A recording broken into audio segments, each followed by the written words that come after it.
死者叫温小婉，24岁，是八仙酒店的秘书。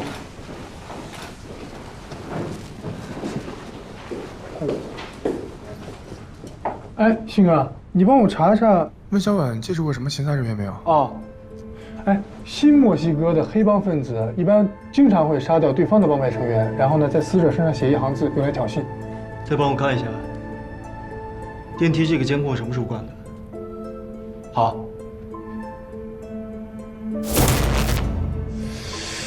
如果真的是帮派争端的话，一般都会用墨汁在死者身上纹一些挑衅的话，而不是用普通的笔写啊。这样的字迹很容易被血液啊、分泌物啊等现场情况所破坏啊。如果真是想传递一些挑衅的话，那也太随意了吧？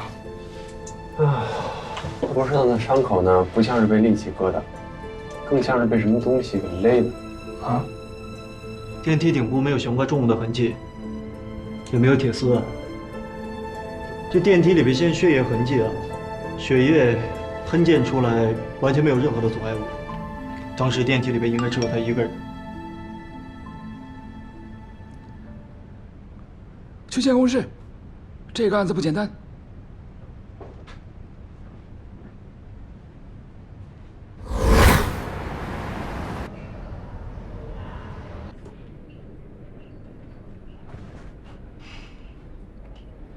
从监控资料看，温小婉的死亡就发生在这10分钟之内。哎，电梯内的监控呢？坏了，还没来得及修呢。案发时你们都在哪儿啊？在值班室啊。谁能证明？民女警官不是问过了吗？我们昨天晚上12点真在保安室喝酒呢。你不信你看那个监控。是啊。确实是。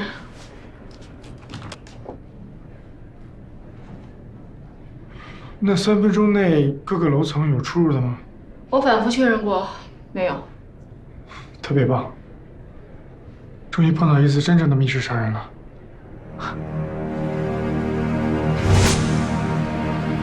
电梯杀人是密室杀人的一个子类型，但是操作难度太大了。目前中国20年没有一个值得研究的案例。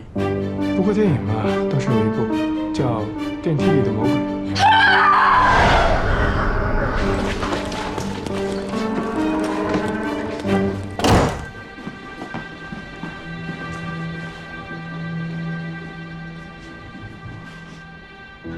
别看我，什么都没做。有鬼！站着的，电梯里站着的鬼。什么？尸体怎么可能站着？不可能！完全有可能啊，那叫尸体痉挛。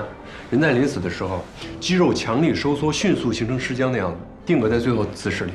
你别不信啊，真的，我见过好几种，我见过这种，我见过这样，见过这样，见过这样，好多呢这种姿势啊。1854年，在克里米亚的巴拉克拉瓦的一场围战当中，有一个士兵呢被炸死之后还能稳稳地骑在马上。一般只有在战争状态，肌肉高度紧张才会出现尸体痉挛。现在这个社会太难见了。别吵！啊！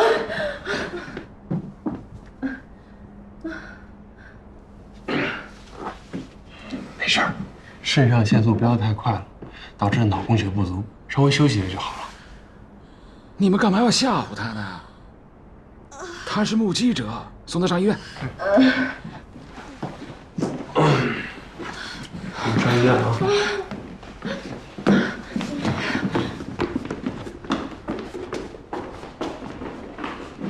密室杀人的方法呢有8种，我们来一一排除啊。第一种呢就是遗失，从出血量来看，这不可能是遗失。见血的最高点在电梯顶部，必须有血压的情况下才能够见得上去。啊。那么还有第2种方法，就是使用。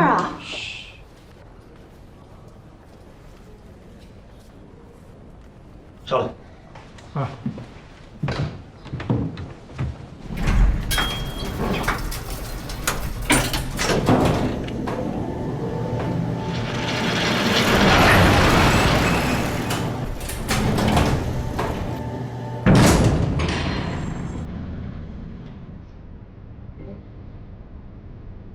哎，那有什么呀？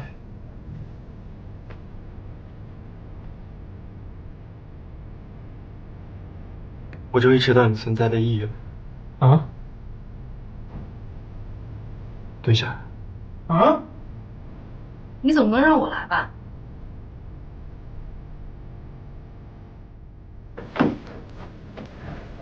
青楠。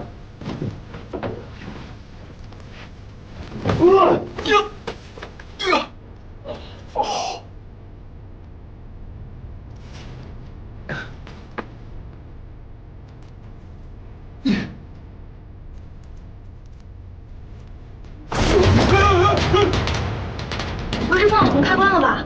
哎，电梯的控制开关可是在底层啊。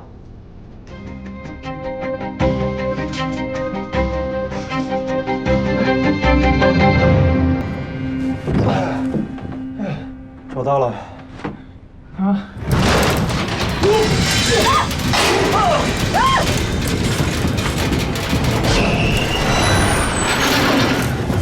靠电梯壁！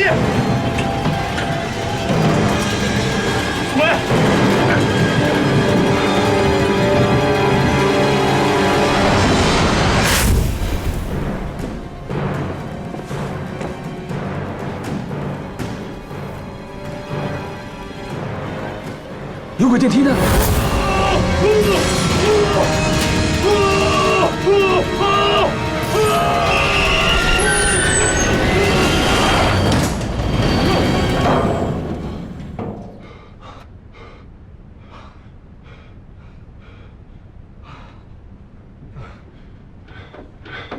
哎，你们不知道电梯的紧急下降的时候，备用电源会自动启动吗？没事吧？没事。你们俩什么情况？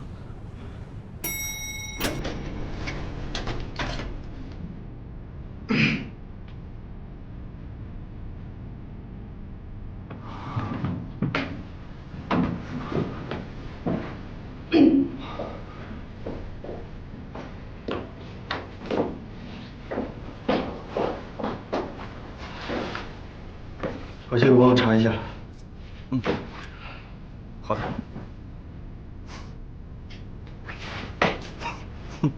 笑什么呀？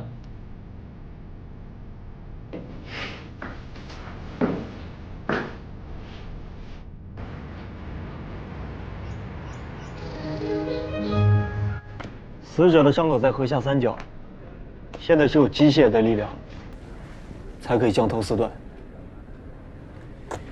那这个工具呢，就是这条项链。假释是需要验证的。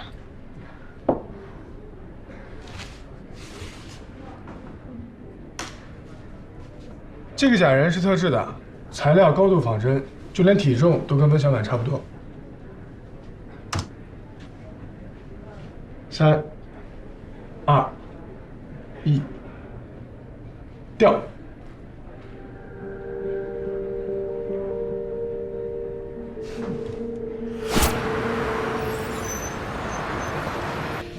这个温小婉平时很孤僻，她的手机联络人居然不超过20个。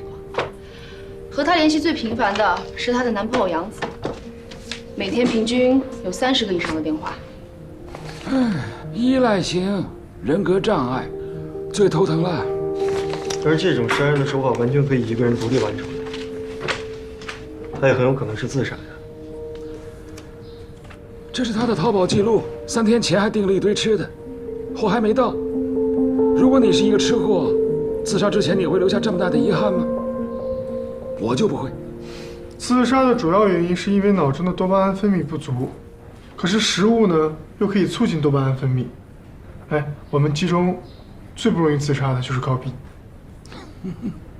如果是自杀的话，他挂上项链还少了100亿子。我去查一下监控。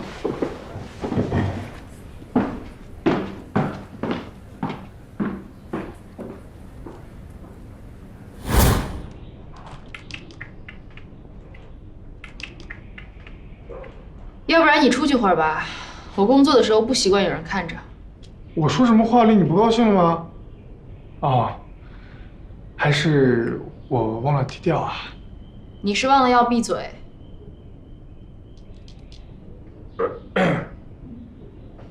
警官，你刚才不都查过了吗？还查什么呀？ 1星期以内，酒店所有的监控都在这儿了吗？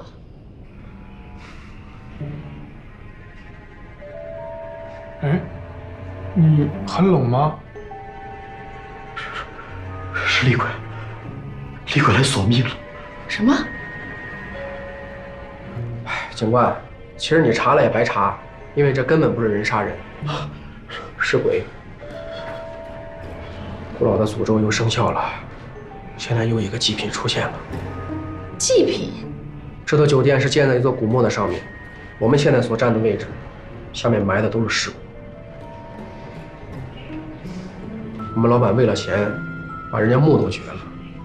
唉，现在真是报应啊！哼，真是可笑啊！这个社会了，还有那么多人迷信。哎，报应和命运的必然性，你有论证吗？酒店刚开张的时候就有人跳楼，当时那个死者穿着一身红色的衣服，现在变成厉鬼，终于来索命了。有效信息为0。老祖宗说过，阳宅要是建在阴宅的宅基上，则是五鬼六煞之地，里边的住户多半都会横遭恶缘。安静。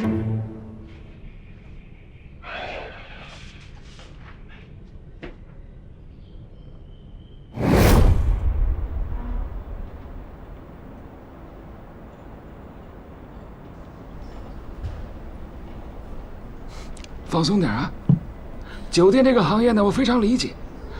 大堂经理，嚯，工作很多，责任重大，又辛苦。喝口水，慢慢说。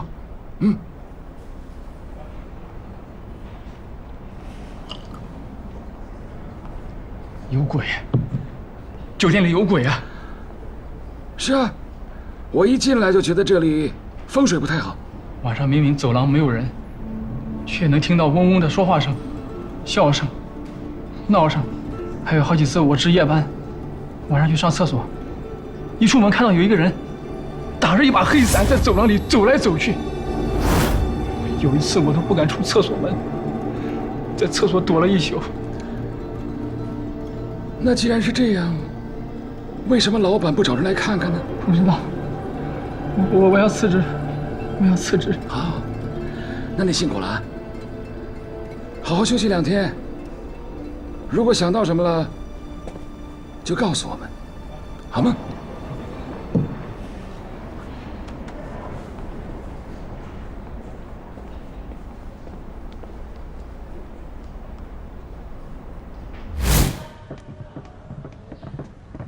教授，大堂经理那边有什么线索了？就4个字，酒店有鬼。我倒是找到了一个鬼，老色鬼。老色鬼。我已经调查了，杨子有3天没有上班了，但是有人在6公里以外的酒吧街看到过他。那找人查一下，到底昨天晚上11点到1点的时候，有没有人能够证明杨子不在酒吧？好，我现在就去查。苏梅，这个酒店老板叫什么名字？他叫王金来，他人呢？还在找。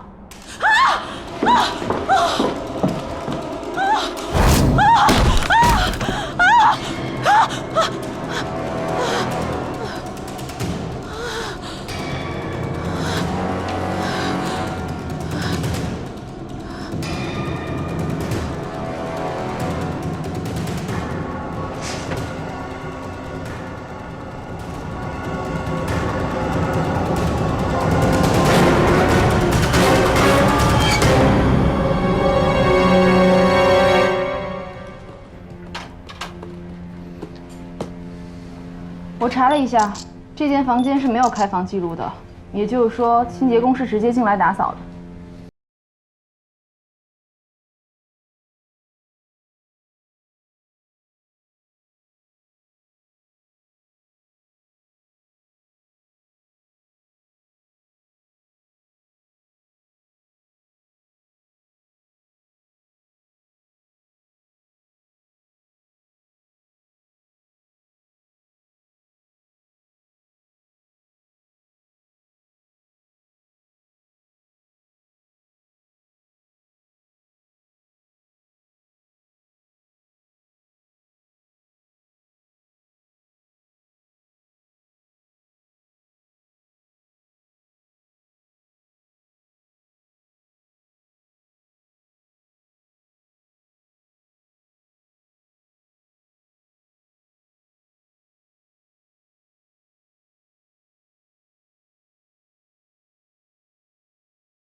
应该不是他自愿的吧？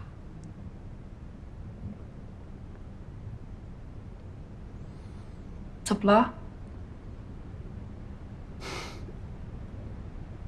世界很大。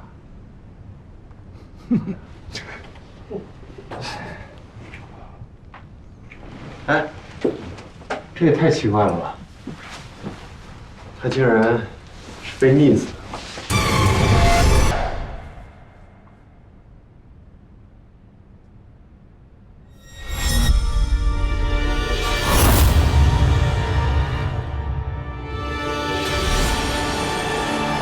后边，你帮我看一下这上面的东西，是不是指甲油？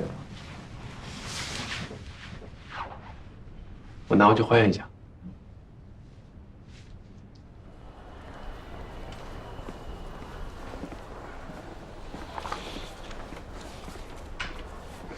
哎，医生，里面好了没？你看病吗？我不看病，我是说里面的病人。病人早走了呀？啊？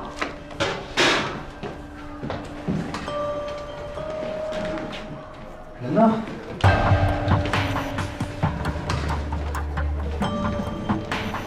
喂，他不见了。啊！喂！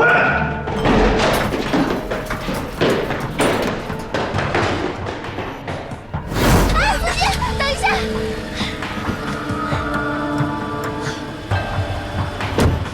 停车！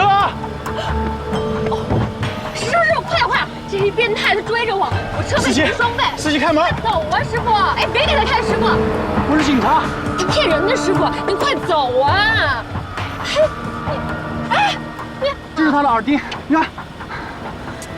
朱姐，你们俩玩呢？我没有，师傅，你别信他。啊！这事儿你知道吗？这事儿我一个打工的怎么会知道？你在这个酒店里已经干了4、5年了，人又挺机灵的，老板的行为举止你多少应该知道一点吧？温小婉，我只知道她跟酒店的主厨杨子原本是男女朋友，但是前几天他们已经分手了。具体的分手原因跟王总有关吗？这个我真不知道。这条项链你见过吗？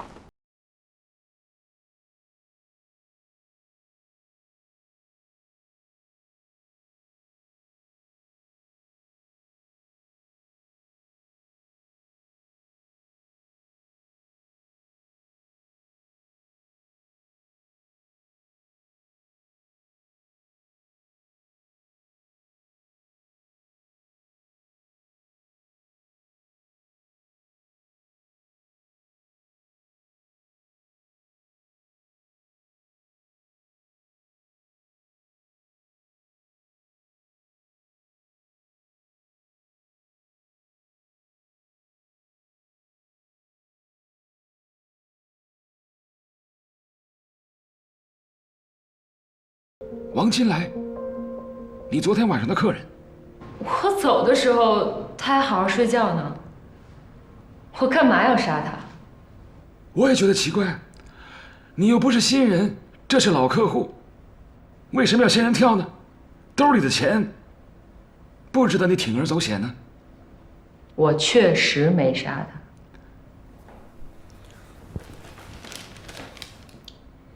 这杯子上面有你的指纹，经检测饮料里面有安眠药，是你在他洗澡的时候放进去的。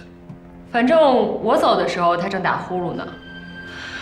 那天他有点暴力，我心情不爽。我知道他有吃安眠药的习惯，塞了几片我就走了。啊，捆绑，那是他要求的，我其他姐妹都能证明。他的习惯呢？不好意思啊，梁教授，打断一下，好像确实不对。我记得尸检报告上说，王金来的死亡时间是凌晨3点，他好像12点就发现了温小婉的尸体了。这么简单的问题，你徒弟都知道。他年轻，不懂事儿，在房间里杀人有很多种方法。3个小时以后再让他死亡，其实也不难。我都说了。我没有杀人。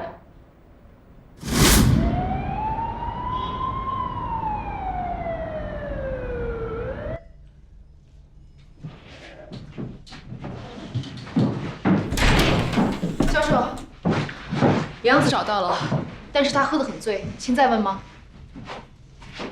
问。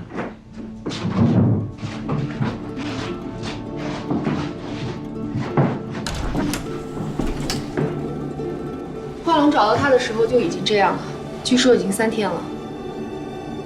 看来是真醉了。哎，你的酒。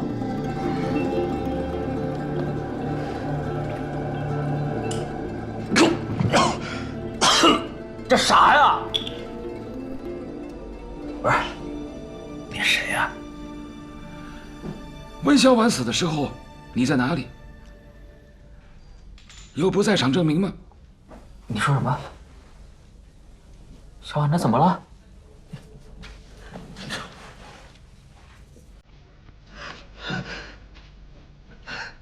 她死了。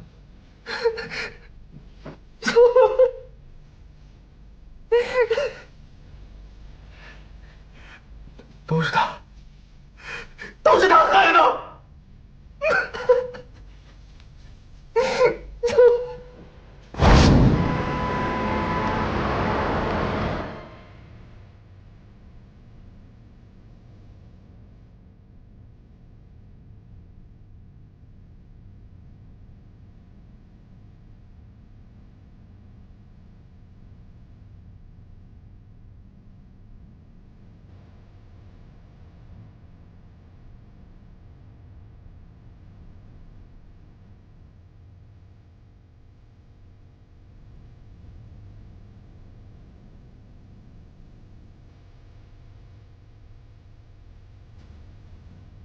喂，是空调的。这楼下好几个房间空调都漏水，你在这上面捣鼓什么呢？哦，快点啊！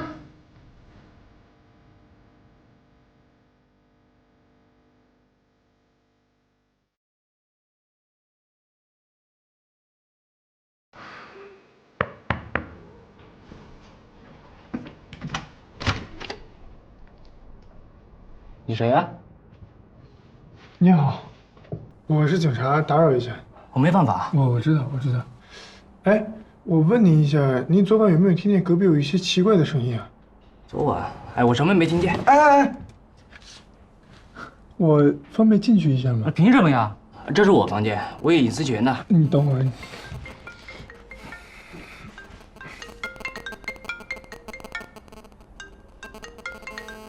没事了，打扰了。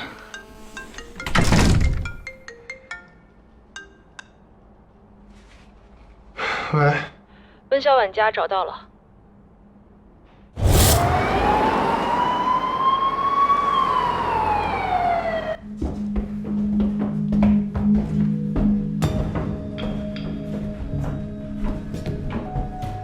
这就是小婉住的房。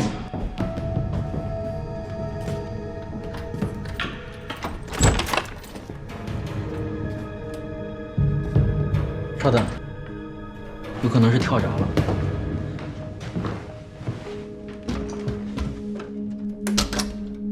你倒是挺熟悉的呀。2年了，能不熟悉吗？小婉胆子小，每次跳闸都会打电话让我过来。今天，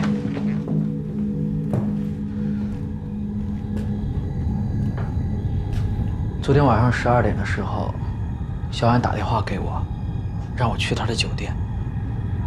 我怕她继续纠缠我，就应付跟她说等会儿过去，然后继续喝我的酒。没想到他可能是在向我求救。他还说了什么？他还说，记住。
想要什么，就靠自己争取好了。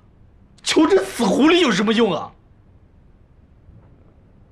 这个浮世爱情鸟，它一直以来求的都是你们的爱情。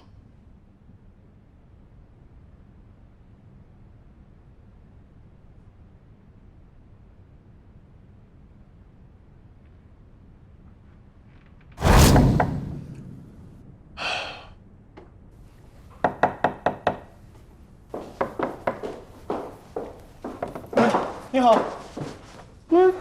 怎么了？能不能帮我再开一下149的门？这间房间的空调你不是已经修过了吗？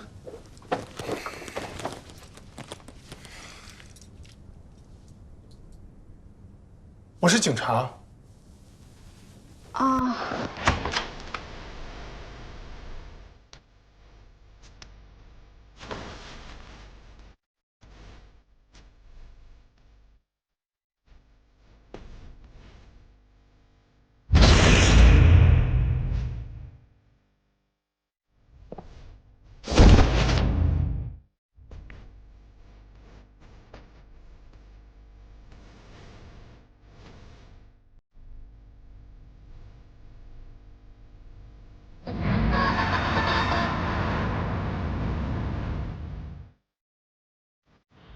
目前看来，杨子和钟贤都没有杀人动机。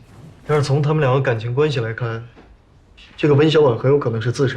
那温小婉手臂上那一行字是什么意思呢？我问过杨子了，他也不知道这个老地方指的是哪里。12点到凌晨4点之间，有谁进过王金来的房间吗？14楼的监控一直都是开着的，我也确认过了，没有人进去。难道真的是密室杀人？是密室，但不是杀人。哎，我给你们看个东西啊。那，王金来住在酒店的情趣套房，但是他很幸运又很不幸的是，他隔壁住了一个偷歌成瘾的家伙，在他屋子里安了摄像头，帮我们拍了这段视频。摄像头对着床，果然看见王金来被钟贤绑在床上，穿着女装挣扎。接下来，钟贤走了。老板，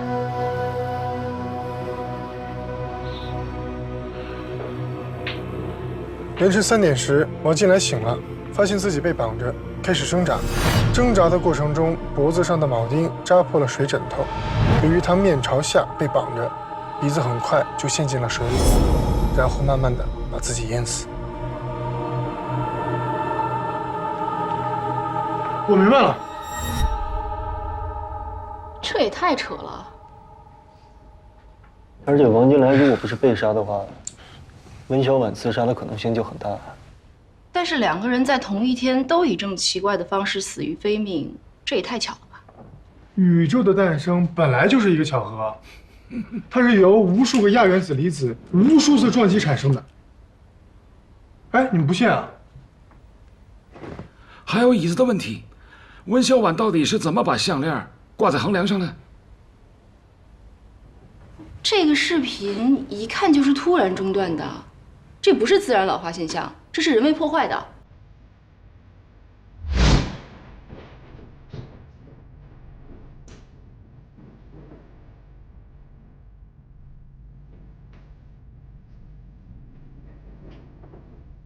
破坏监控有很多种方式，但是我没见过这么笨的。是啊，干个坏事儿还能把手划伤了。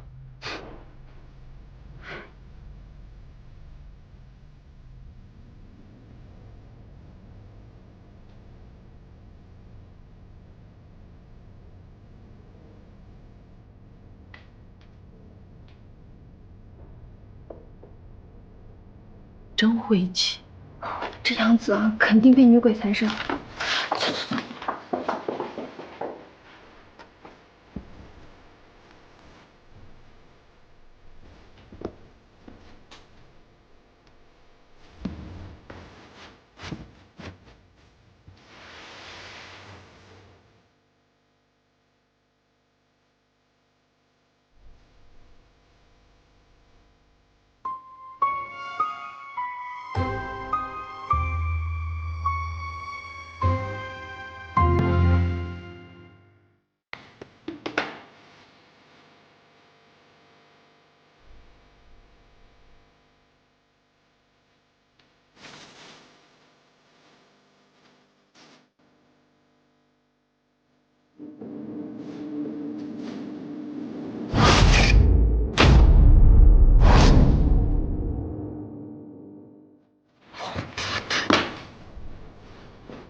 DNA 检验报告出来了，血液确实是魏小婉本人的。那监控就是他自己剪断的。可是也并不能证明是他自杀呀。一个生活当中只有男朋友的女人分手了，她为了让她的男朋友永远记住她，就在她男朋友每天都会经过的电梯里自杀了。这样的动机还不够充分吗？是不是以为杨子会来，所以故意把自杀现场弄得跟犯罪现场一样？是合理的假设，假设是需要验证的，而动机呢，不能成为证据。这不是证据吗？报长的意思是说，我们有证据证明温小婉有自杀的计划，但是现在没有证据能够证明她做了什么。对。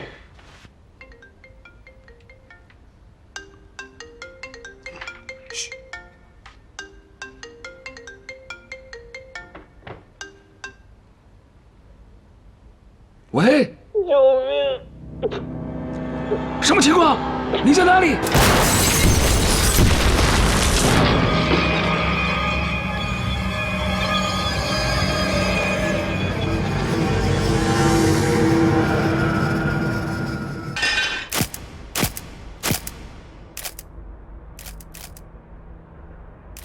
据报案的人说，现场的门是反锁的，而且半地下结构的厨房窗子非常窄，根本爬不出去。所以说，杨子应该也是自杀的。哎，你自杀之前会给警察打电话喊救命吗？别太早下结论，说不定真是密室杀人呢。煤气管道断口异常的平整，应该是人为剪断的。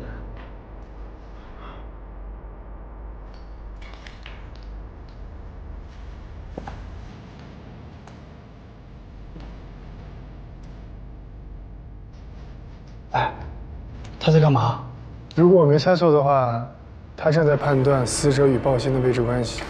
爆炸的时候，死者是背对爆炸物的。这你都能看出来？来，高老师给你做个科普啊。这爆炸的时候呢，会产生强光，人啊会下意识的紧闭双眼，所以褶皱的皮肤是不会被火烧到的。所以，面对爆炸物的鼻根部、眉间，还有在眼眶周围呢，就会有顺着皮肤纹理的细纹，但是他没有。死者如果是自己点的火，他不可能背对爆心啊，除非有两种可能：一是他死后被炸，二是别人点的火。那如果是别人点的火的话，煤气的爆炸速度那么快，现场怎么没有其他尸体？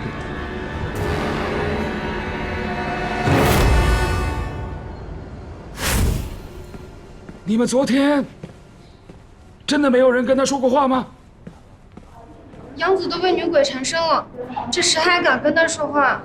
这也太晦气了吧！是啊，现在他不就被女鬼招过去了吗？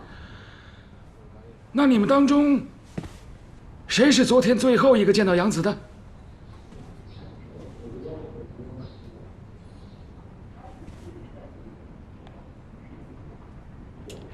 是我。以我们刑侦学来讲，有一个定理：最后见到死者的，通常都是嫌疑最大的。不关我的事。昨天他在食堂就不对劲了，两只眼睛都没有神了，就像被勾了魂一样。哦，你观察的还挺仔细的啊。我也不愿意，谁让我跟温小婉同一间办公室，他又要去收拾温小婉的遗物，哎呀，真是晦气。他帮他收拾遗物，是想好好处理死者身后的事情。那干嘛要自杀呢？你最后跟他说了什么？我什么都没说，他一进来我马上就出去了。他自己收拾到一半，突然跑出去，可能跑去厨房自杀了，跟我没有关系。收拾到一半，那遗物在哪儿？能确定的是，死者确实是被炸死的。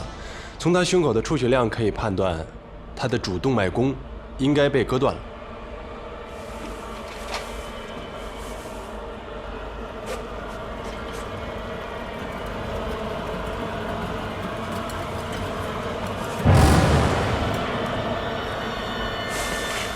这个才是真正杀死杨子的凶器。哎，他不是被炸死了吗？这也算是被炸死的一种。这个碎片被爆炸力抛出去之后，成了一把锋利的刀，割断了死者心脏上最大的一颗动脉。而且你看这个速度，一定是爆炸所致。还有这个出血量，更能证明杨子是被爆炸所伤。不错啊，背的比我还熟。哎，我第一次看到有人自杀之前还在嚼口香糖哎。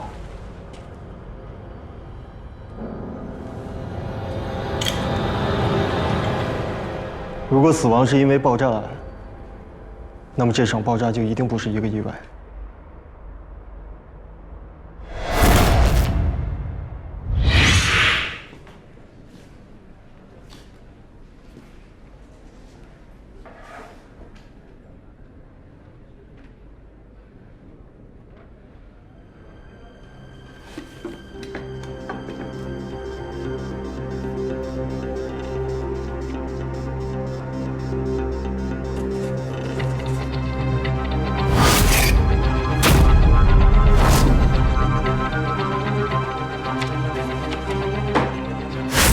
首先，他被打晕，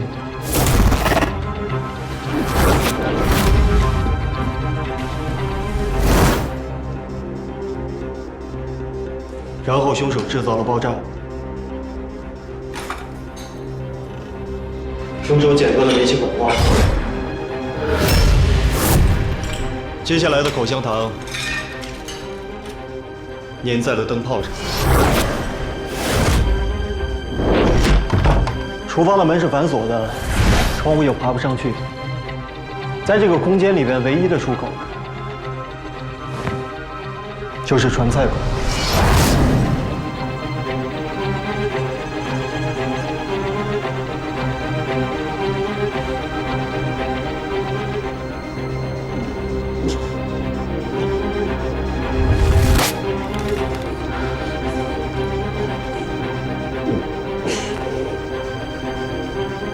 救命！灯泡烧到了一定温度，再加上它的表面粘着口香糖，灯泡爆炸了。在一个泄满了煤气的空间里面，只要有一点火星，都会引起煤气爆炸。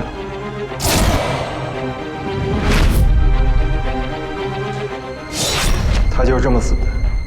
口香糖上的 DNA 经过高温灼烧，是不是已经检测不出来了？那肯定检测不出来的。目前我们只能简单的判断凶手的体型偏瘦。以传菜口的斜线对角线为最大参照物来讲，他的臀围应该不超过90公分。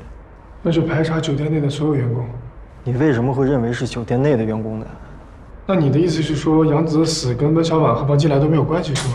他们的死因都已经确凿了，你为什么会认为三者的死是有关联的？其实往往越简单的事情越没有那么简单，你越不想发生的事情才最容易发生。小朋友，你要不要回去看个电影？哎，好了好了好了，最后的结果还是要看我的尸检报告。OK。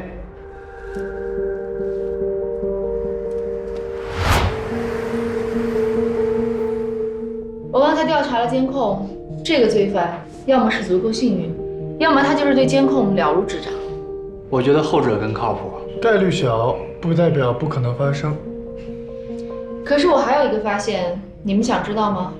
看来不是从酒店监控录像里找出来的。我们要感谢1419的偷窥狂，他给了我们不少证据。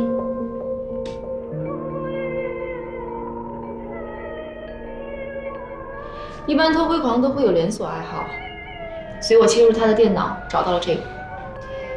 他把监听器安在了窗户旁边，所以天井里的声音全部收进来了。能从敲击的声音里面判别出敲击的材料吗？我不懂声学材料，但是有人懂。死者的后脑曾经被重击过，而凶器呢，应该是个碗。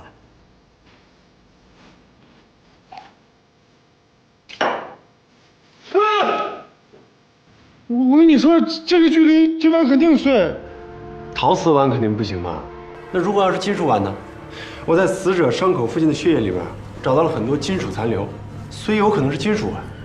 我怎么老觉得这个酒店里有人故意逗我们玩啊？死者的帽状腱膜大量出血，证明他之前被人拽着头发拖行了一段路程。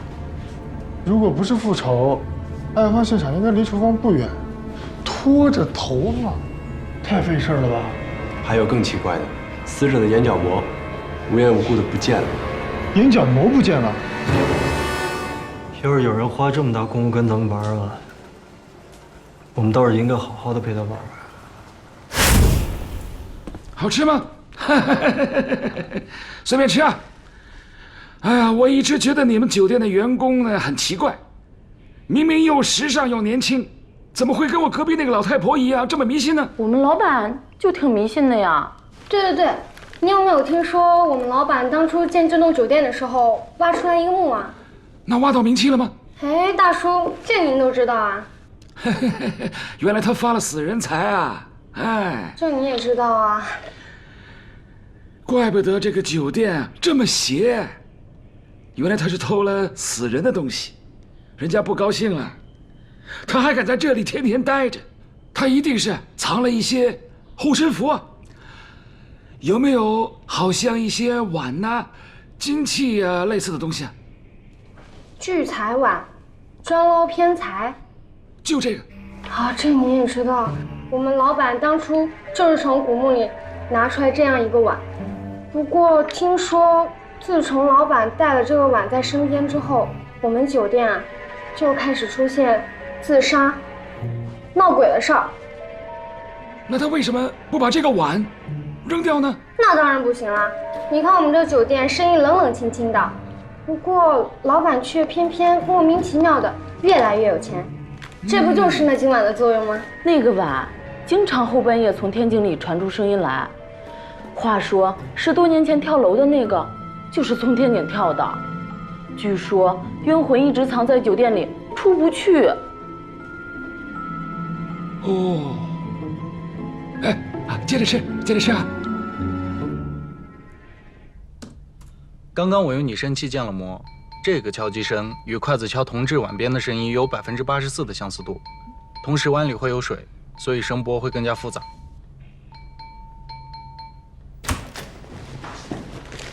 是不是这个？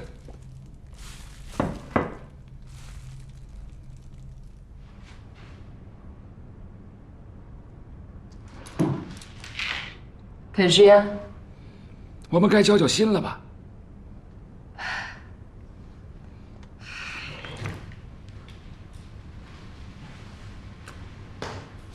我要判几年啊？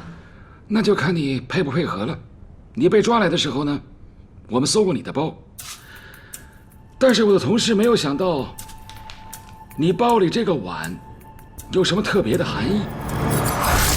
你能不能告诉我，酒店里面还有谁有这样的碗？别人要是有，我还费那么大劲干嘛？我和王金来那个老变态是有过几次交易。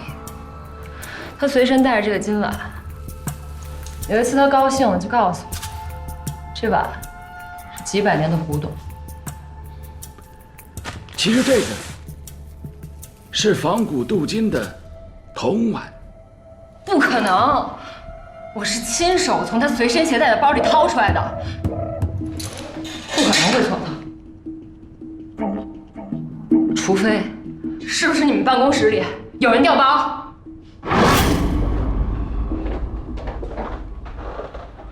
奇怪啊，是挺奇怪的啊。回字形的楼，风水中说人在井中就难以出人头地。你对这个还有研究啊？这上面写。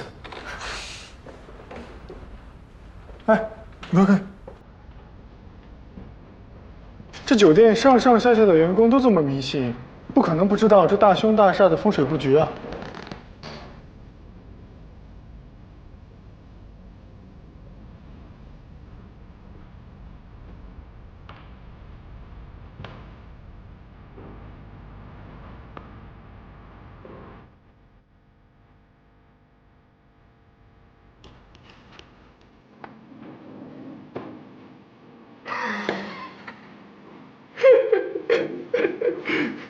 你傻笑什么呢？哎呀，这本书啊，应该叫《笑话大全》。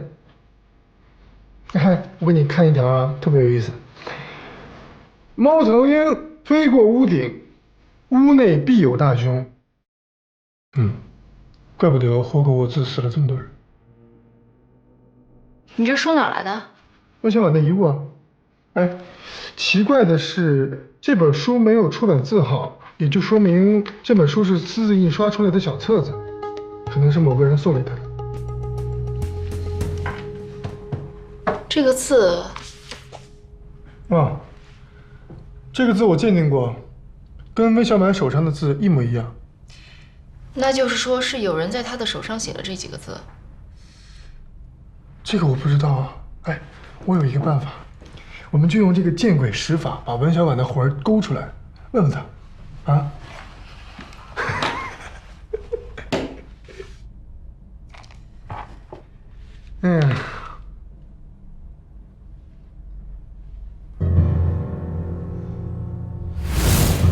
还有更奇怪的，他的眼角膜无缘无故的不见了。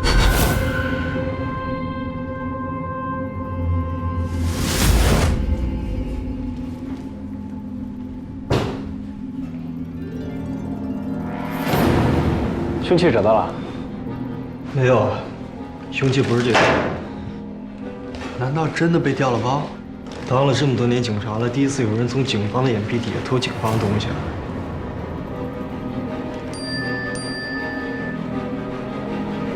死者有没有被剪掉一撮头发？哎，杨子头发有没有被剪？他头上的头发被剪过，你怎么知道？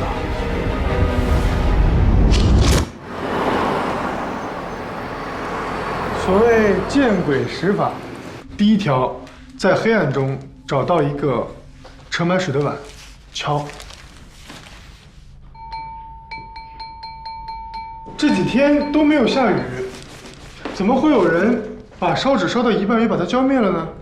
除非是他一边在烧纸，一边拿着一个盛满水的碗，他在招魂。然后呢？将死人的头发放在枕边。第7条，装上死人的眼角膜。太残忍了。第9条，穿着黑衣服站在一个封闭的空间，打着伞。这个大堂经理提过。第10条，终极见鬼法，死亡。所以我觉得，在这个酒店里，有人要见鬼。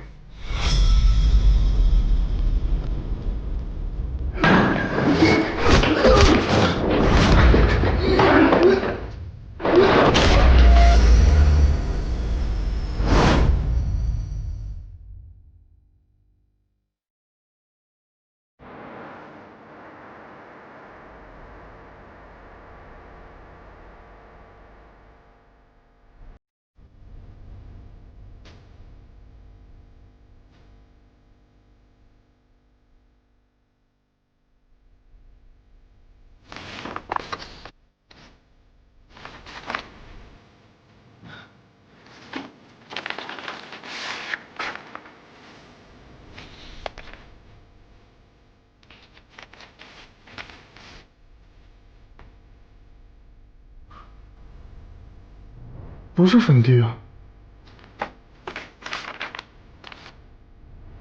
2005年，八仙酒店自杀是因为破产。破产？包产，八仙酒店又出事了，赶紧走！啊！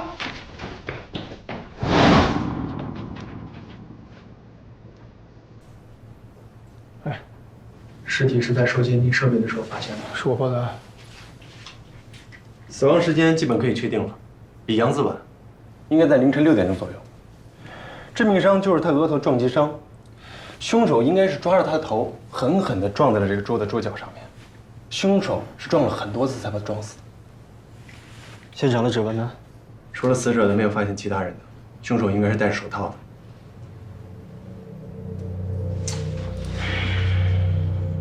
他脖子上这个痕迹，应该是被凶手威胁的时候留下来的。一个非常理智的凶手，为什么不一刀捅死他？要这么大费周章？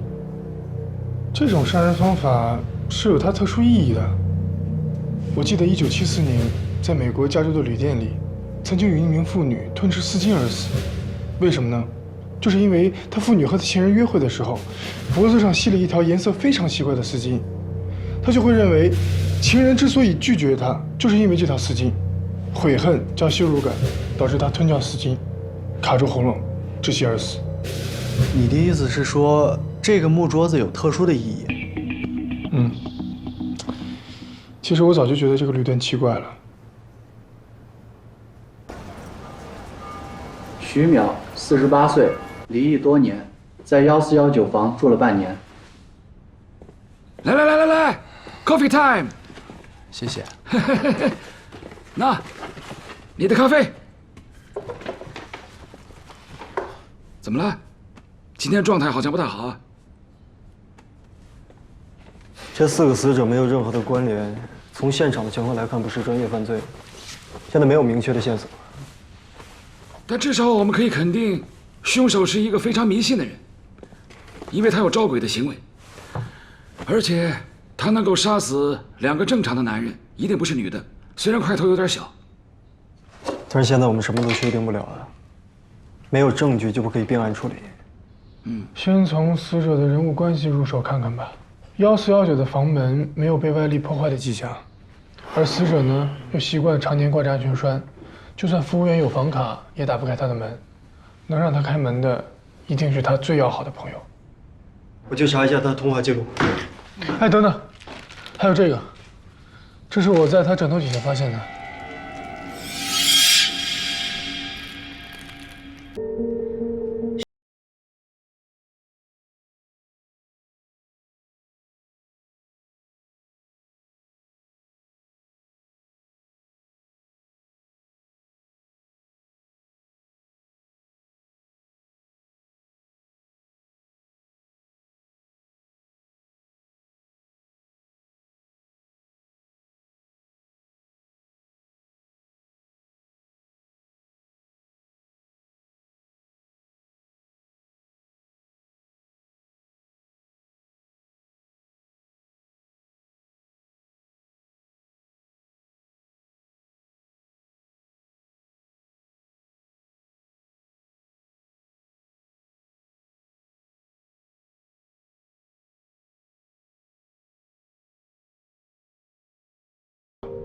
不，重点是他每天晚上都一样。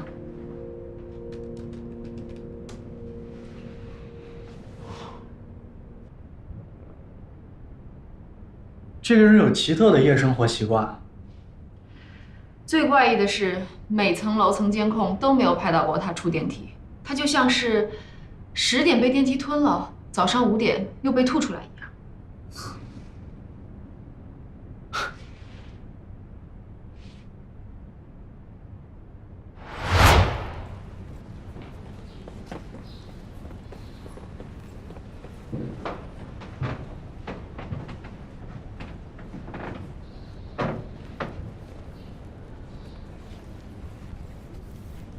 哎，这个电梯怎么坏的这么频繁啊？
你知道开设赌场要判几年吗？真的不关我的事。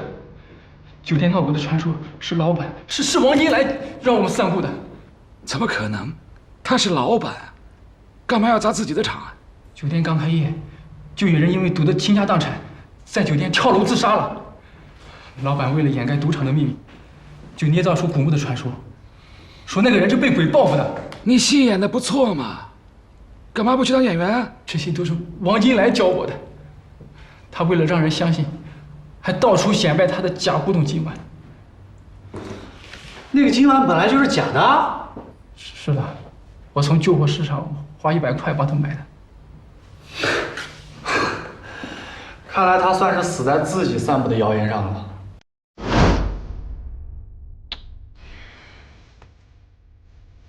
我觉得这群赌客是临时散场的，因为那天温小婉死了，所以他们听到警察来了之后就跑了。但是徐淼却是在18号凌晨死的。徐淼那边一个赌友告诉他了一个新的赌场，他去赌完之后回来立刻被杀了。我觉得凶手一定是他一个特别熟的赌友。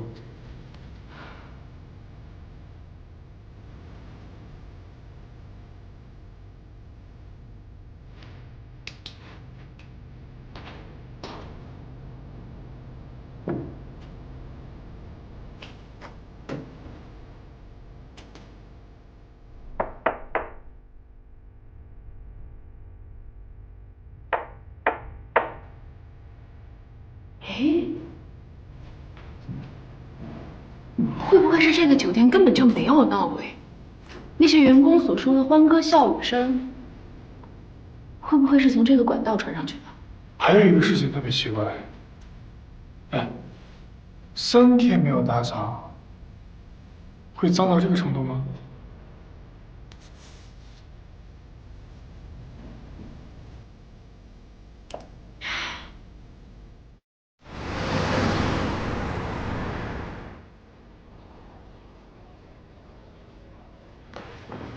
哎，科长，辛苦了，就一辆。谢谢啊，我不吃这个。啊？这上面很多防腐剂的，影响智力。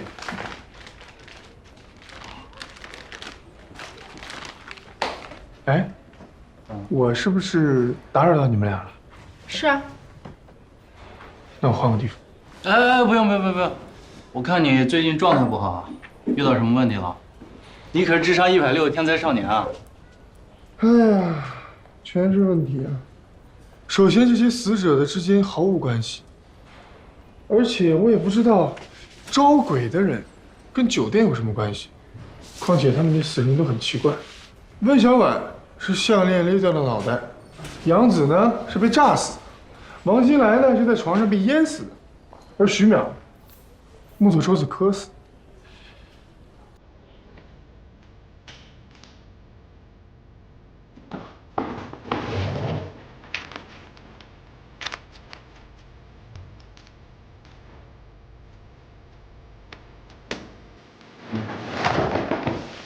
谢谢啊。什么症啊？这孩子又犯病了。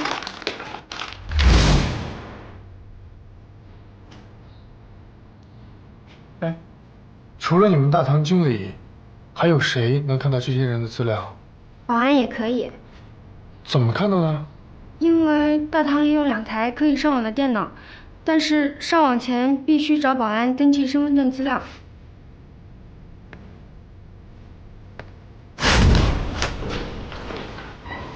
酒店员工里边除了你，还有谁知道有个地下赌场？除了我和值班的保安，就再也没有别人了。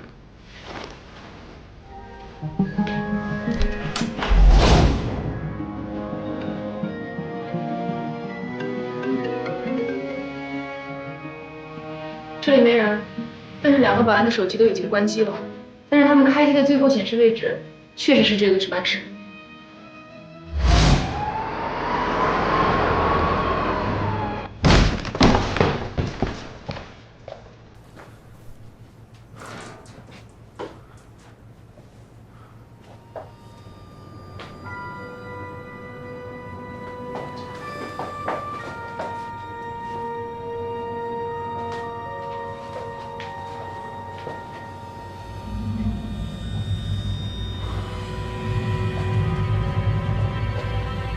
他就是那个招魂的人，而且招的是他母亲的魂。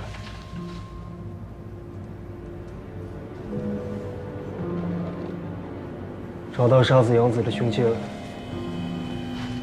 字迹完全一样，温小婉手臂上的字就是他亲手写的，你看。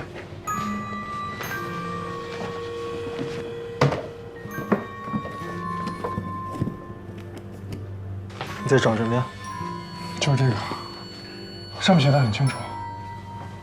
五鬼运财的大法就是将5个金木水火土不同命运的人，用5行的方法杀死，取其魂魄，炼成小鬼。温小婉命中带金，而酒店老板是水命，杨子为什么会被炸死？因为他命中带火。徐淼五行属木，于是把他推到木桌子上磕死，是吗？他们觉得五鬼集齐了4个，最后1个很快就会回来，所以不会收手。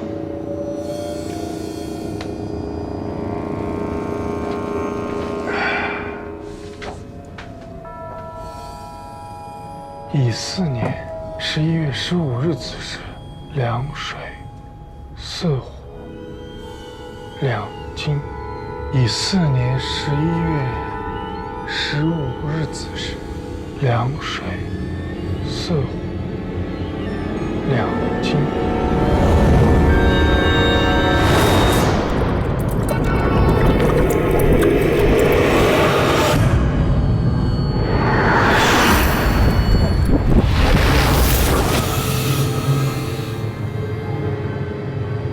1个金，1个水，2个火，4个土。土啊！糟了，他们有危险！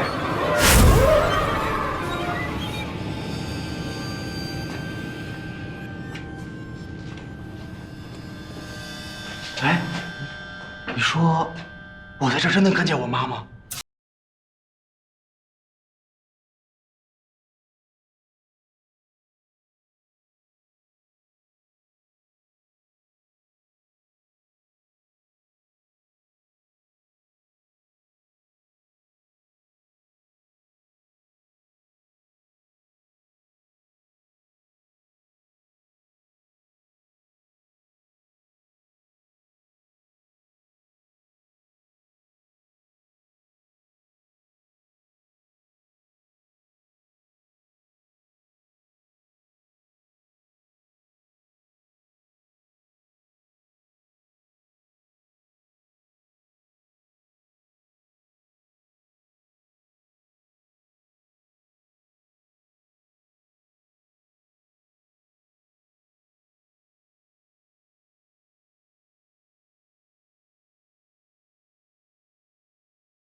就算这里3天没有人收拾房间，也不可能会积这么多。除非是同一个楼层有人在施工啊。而且这里不止1个出口，否则他们每次出门的时候，都会经过酒店的监控。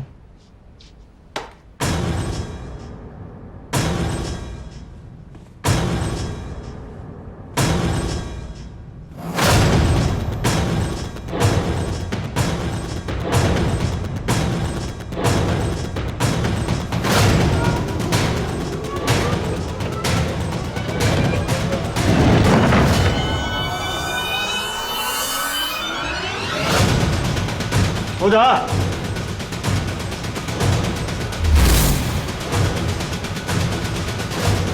还差，还差，还差，还差，还差！住手！还差一个！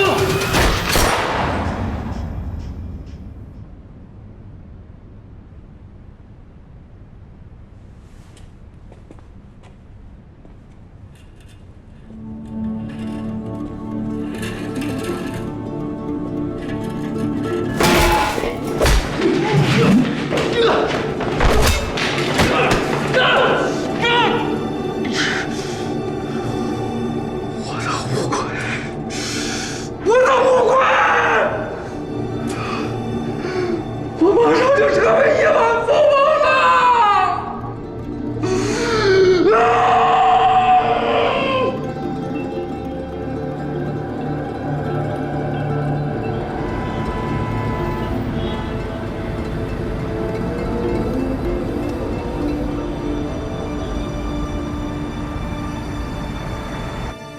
是，那天晚上跟他说过一些事情，他不听啊。我承认，那天晚上刚开始的时候，我运气特别的好。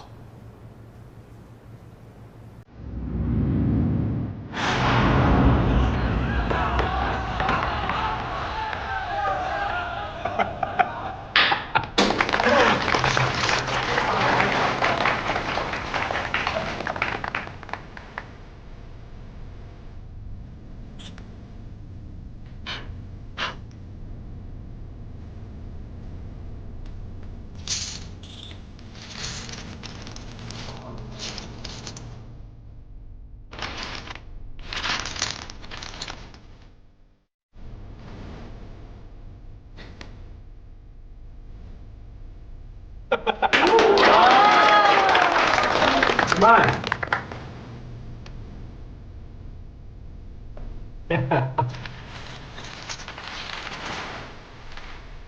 不可能吧！我靠！你说我呀？不可能！快快快，警察来了！胖保安告诉你五鬼运财，最后你却把他给杀了。是，我是把他杀了，但是我绝对不会亏待他。我给他找了全中国最好的风水宝藏穴，我要让他的子子孙孙福泽无穷。你真是走火入魔了，到现在还没有醒过来。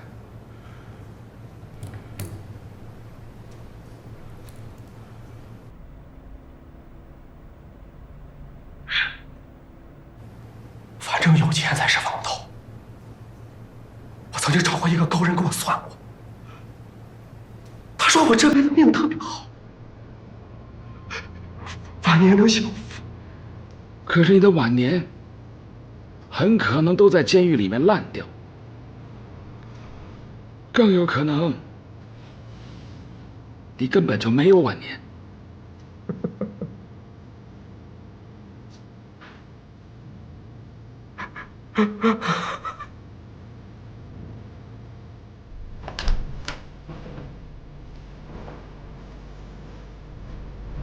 哎，郝总，辛苦了，你的明信片到了。谢谢。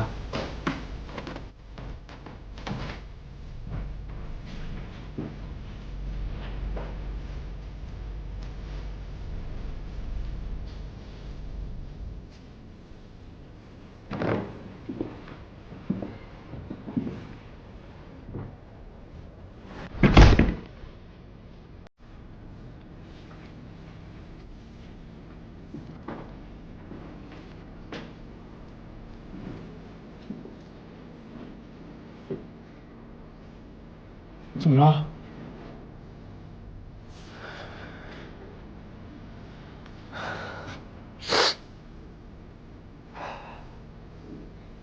没事。不过一直有一个谜底没有被揭晓。